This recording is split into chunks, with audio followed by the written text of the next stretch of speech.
Halo, perkenalkan nama saya Linca Limbong dengan NIM 24602044. Prodi Akuntansi.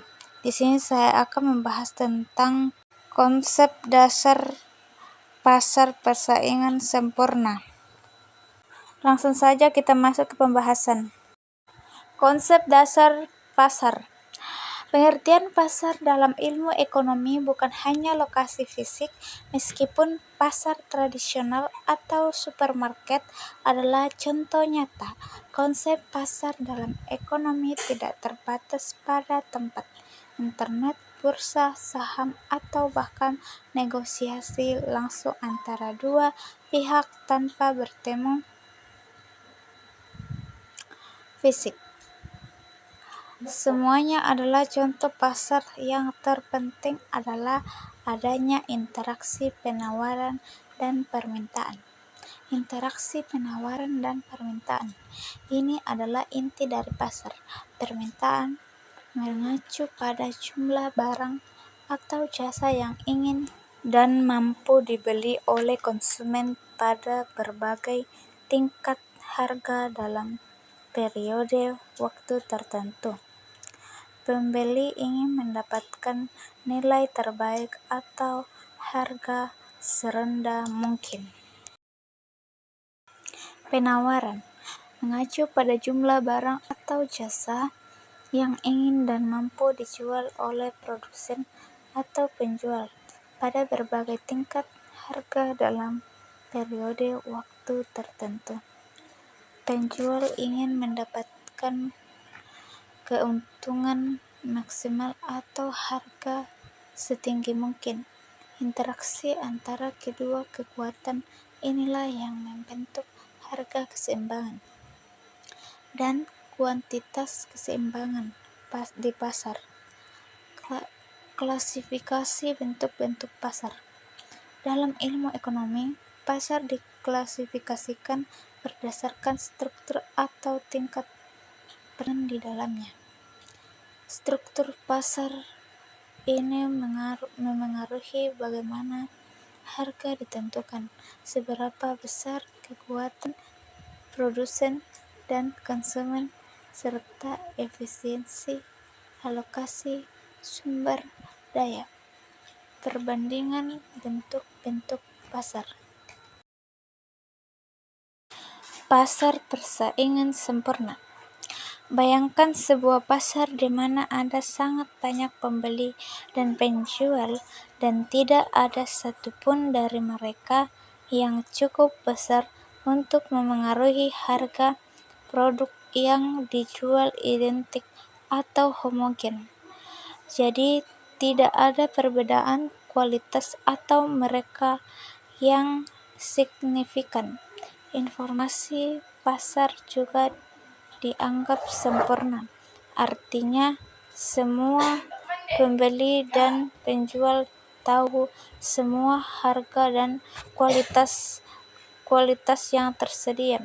Selain itu, sangat mudah bagi perusahaan baru untuk masuk atau keluar dari pasar ini tanpa hambatan. Berarti di pasar ini perusahaan adalah pengambilan harga karena mereka harus menerima harga yang ditentukan oleh pasar.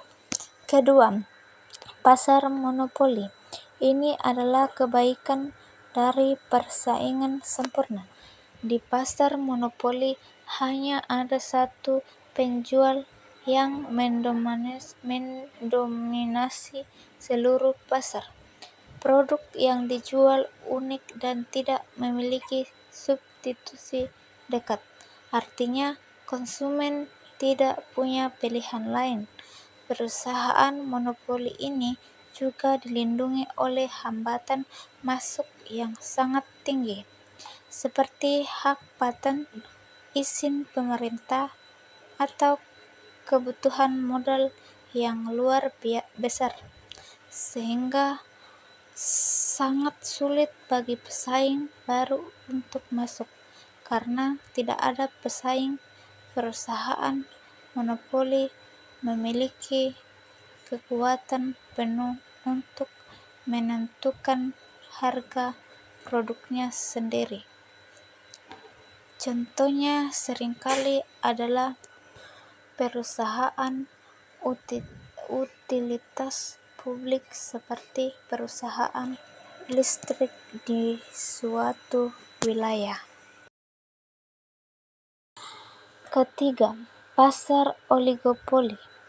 Di pasar oligopoli hanya ada segelintir perusahaan besar yang mendominasi sebagian besar atau seluruh pasar.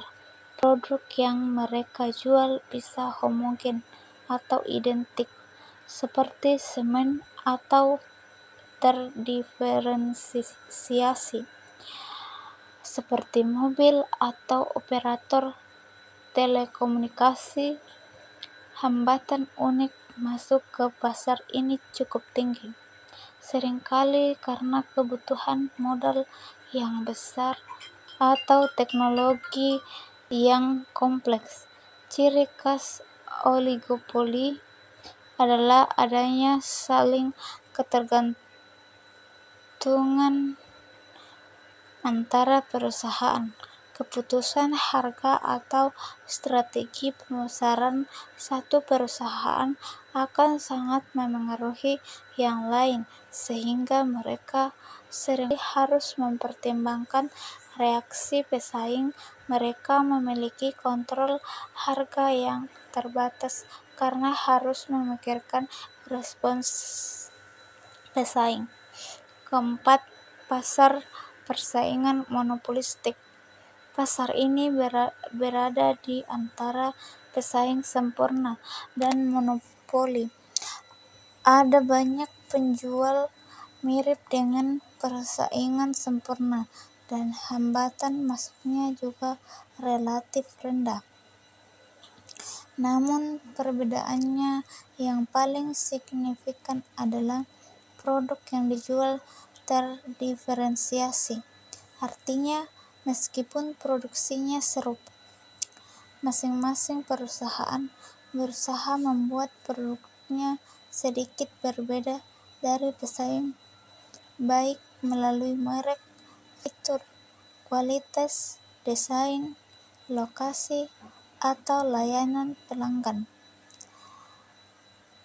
Karena adanya diferensiasi ini, setiap perusahaan memiliki sedikit kontrol atas harga produknya sendiri. Mirip monopoli kecil untuk mereknya, tetapi kontrol ini terbatas karena adanya banyak substitusi dekat dari pesaing. Pengertian dan karakteristik pasar persaingan sempurna. Definisi pasar persaingan sempurna. Pasar persaingan sempurna adalah struktur pasar di mana terdapat banyak sekali pembeli dan penjual, dan tidak ada satupun dari mereka yang memiliki kekuatan untuk memengaruhi harga pasar. Harga ditentukan sepenuhnya oleh interaksi kekuatan penawaran dan permintaan seluruh pasar. Perusahaan di pasar ini hanya bertindak sebagai pengambilan harga, artinya mereka harus menerima harga yang berlaku di pasar. Ciri-ciri atau karakteristik utama. Pertama, banyak pembeli dan penjual. Ada jumlah yang sangat besar dari kedua belah pihak, yaitu pembeli dan penjual. Kedua, produk yang homogen atau identik. Barang atau jasa yang diperdagangkan sama persis atau identik dalam segala aspek. Ketiga, kebebasan masuk dan keluar pasar. Tidak ada hambatan berarti bagi perusahaan baru untuk memasuki pasar, dan juga tidak ada biaya atau kesulitan bagi perusahaan yang sudah ada untuk keluar dari pasar jika mereka ingin. Informasi sempurna. Baik pembeli maupun penjual memiliki pengetahuan yang lengkap dan sempurna tentang semua kondisi pasar. Kelima, mobilitas faktor yang sempurna. Sumber daya atau faktor produksi, tenaga kerja, modal tanah dapat bergerak bebas antar industri atau lokasi tanpa hambatan atau biaya. Keenam, tidak ada biaya transaksi. Diasumsikan tidak ada biaya yang terkait dengan pembelian atau penjualan di pasar, seperti biaya transportasi, pencarian informasi, atau negosiasi. Mekanisme penentuan dan output di pasar persaingan sempurna. Di pasar persaingan sempurna, penentuan harga dan kuantitas output adalah hasil dari interaksi dinamis antara perilaku produsen dan konsumen. Kondisi ideal pasar ini memastikan bahwa harga ditentukan secara murni oleh kekuatan pasar, bukan oleh individu atau perusahaan. Keseimbangan pasar. Keseimbangan pasar di pasar persaingan sempurna terjadi ketika kuantitas barang atau jasa yang diminta sama dengan kuantitas barang atau jasa yang ditawarkan pada tingkat harga tertentu. Pada titik ini, tidak ada kecenderungan harga untuk naik atau turun.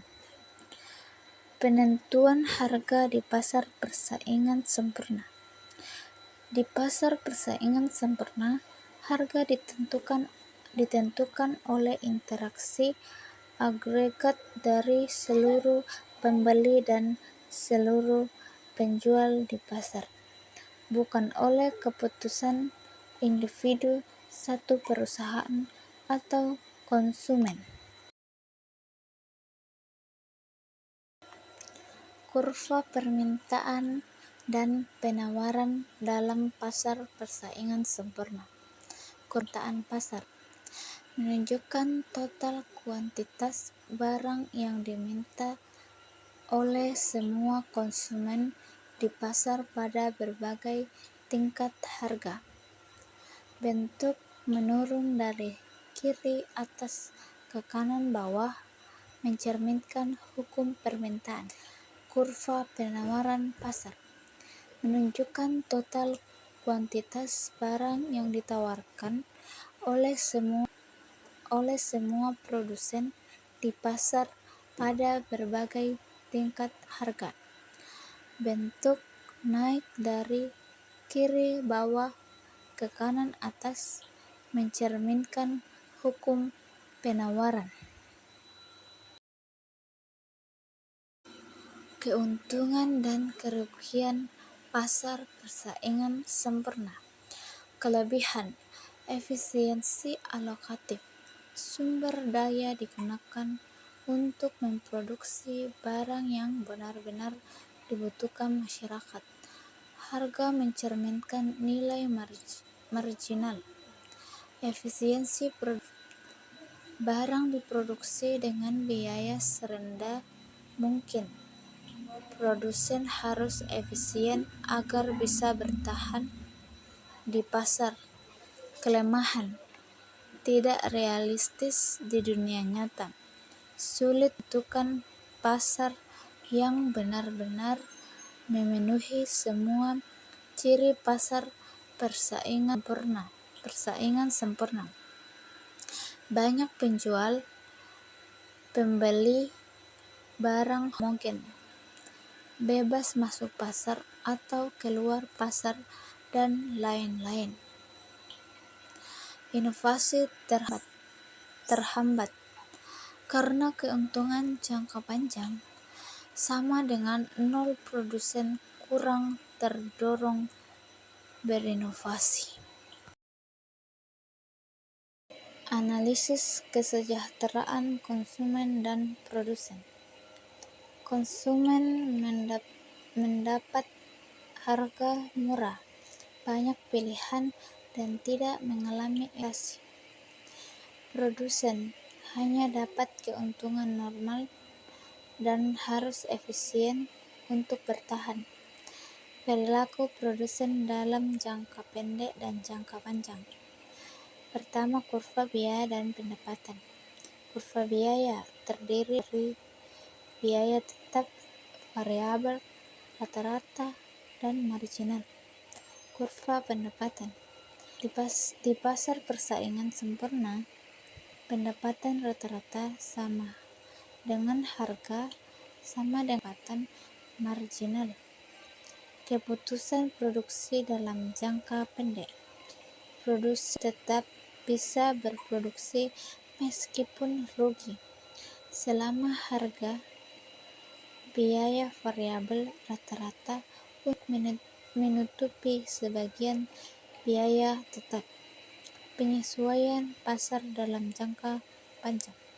Jika ada laba supernormal, produsen baru masuk, penawaran naik, harga turun, laba menjadi normal. Jika rugi, produsen keluar, penawaran turun, harga naik, rugi hilang, laba kembali normal. Relevansi dan aplikasi pasar persaingan sempurna. Contoh nyata atau dekat dengan teori. Pasar hasil pertanian, beras, jagung, kopi, banyak petani produk serupa, harga ditentukan pasar. Keterbatasan dalam praktik, barang sering tidak homogen atau ada merek, informasi tidak sempurna, dan ada hambatan masuk pasar seperti modal besar. Keterbatasan dalam praktik. Implikasi kebijakan ekonomi. Pemerintah bisa mendorong efisiensi pasar misalnya dengan membuka akses informasi dan persaingan sehat. Intervensi bisa diperlukan jika pasar tidak efisien, misalnya subsidi atau pengawasan harga.